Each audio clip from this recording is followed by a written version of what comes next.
Paris a gagné, mais la nuit a dérapé. Le PSG venait de vivre une soirée immense, une soirée de rêve, une soirée que des milliers de supporters attendaient comme une délivrance. Après son nul 1-1 face au Bayern Munich, Paris a validé sa qualification pour la finale de Ligue des Champions, avec un score cumulé de 6-5. Mais pendant que le club écrivait une page magnifique sur le terrain, une autre histoire se jouait dans les rues. Une histoire beaucoup plus tendue, beaucoup plus sombre, beaucoup plus glaciale. À Paris, la fête a explosé, puis elle a dérapé. Et aujourd'hui, tout le monde ne parle pas seulement de football. On parle aussi d'interpellations, de blessés, de tensions, de fumigènes, de scènes de chaos. Et toi, dis-moi en commentaire, est-ce que ces débordements gâchent l'image de la qualification du PSG? Ou est-ce qu'il faut séparer les vrais supporters d'une minorité incontrôlable? Parce que ce qui s'est passé hier soir a clairement choqué. Sur le terrain, Paris a souffert. Paris a résisté. Paris a tenu debout face à un Bayern dangereux, poussé par son public, déterminé à renverser la situation. Mais le PSG n'a pas craqué. Cette équipe a montré du caractère, du courage, une froideur presque impressionnante. Et quand le coup de sifflet final est arrivé, c'était l'explosion. Paris en finale. Encore. Pour les supporters, c'était énorme. C'était plus qu'un résultat. C'était une revanche, une fierté, une preuve que le PSG peut maintenant regarder l'Europe droit dans les yeux. Mais dans ce genre de soirée, l'émotion peut devenir incontrôlable. La joie peut devenir pression. La fête peut devenir tension. Et hier, malheureusement, certaines scènes ont dépassé le cadre du football. Mais ce n'était que le début. Après la qualification, des rassemblements ont eu lieu dans plusieurs zones de la capitale et de l'agglomération parisienne. Beaucoup de supporters voulaient simplement célébrer, chanter, crier, sortir les maillots, faire vibrer la ville. Mais au milieu de cette fête, des débordements ont éclaté. Selon les bilans rapportés, 127 personnes ont été interpellées dans l'agglomération parisienne, dont 107 à Paris. Le bilan fait aussi état de blessés, dont une personne gravement touchée après la manipulation d'un mortier d'artifice, ainsi que plusieurs policiers légèrement blessés. Là, on n'est plus dans une simple célébration. On est dans une soirée qui laisse une trace amère. Parce qu'une qualification en finale,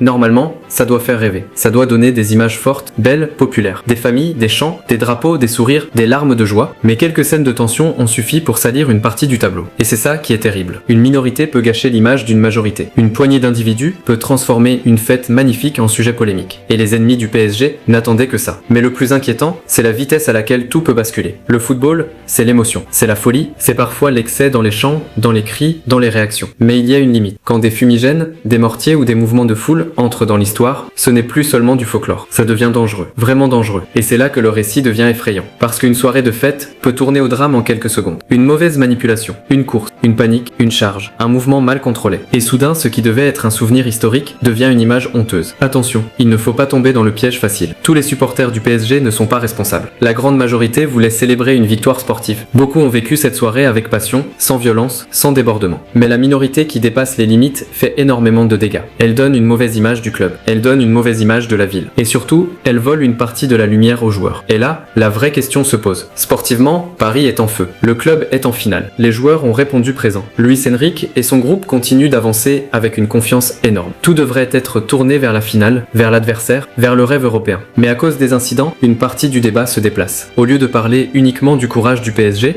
on parle aussi de sécurité. Au lieu de parler uniquement de la qualification, on parle d'interpellation. Au lieu de parler uniquement de la finale, on parle de débordement. Et ça, c'est une erreur terrible pour l'image du club. Parce que le PSG veut être vu comme un géant. Un club respecté. Un club qui domine sportivement, mais aussi un club capable de représenter une ville, une culture, une ferveur. Quand la fête dégénère, les critiques se réveillent immédiatement. Certains vont exagérer contre Paris. Certains vont mélanger tout le monde. Certains vont utiliser ces images pour salir tous les supporters. Et c'est injuste. Mais c'est aussi la réalité médiatique. Dans le football, une mauvaise image peut faire plus de bruit qu'une grande victoire. Et maintenant, la finale approche. Le PSG a une opportunité énorme. Une finale de Ligue des Champions. Ce n'est pas une soirée normale. C'est un rendez-vous avec l'histoire. Un moment où chaque image compte, chaque chant compte, chaque comportement compte. Les supporters peuvent être magnifiques. Ils peuvent faire trembler l'Europe. Ils peuvent montrer une ferveur géniale, puissante, impressionnante. Mais ils doivent aussi protéger leur club. Parce qu'un vrai supporter pousse son équipe. Il ne lui crée pas des problèmes. Il fait du bruit, pas du chaos. Il donne de la force, pas des polémiques. Il transforme une ville en volcan, pas en zone de tension. Le PSG a gagné sur le terrain. Maintenant, ses supporters doivent gagner dans l'image. La passion, oui. La folie, oui. Les chants, oui. Les drapeaux, oui. Mais les débordements, non. Parce qu'à ce niveau, tout est amplifié. Tout est filmé. Tout est jugé. Et une minorité peut faire oublier le travail énorme de tout un club. Alors la vraie question est simple. Est-ce que la finale sera une fête légendaire ou est-ce que certains vont encore transformer la joie en scandale? Dis-moi ce que tu en penses en commentaire. Et si tu veux des vidéos vraies, sans maquillage, abonne-toi maintenant. Parce que le PSG est en finale. Mais maintenant, Paris doit prouver qu'il sait aussi célébrer comme un grand club.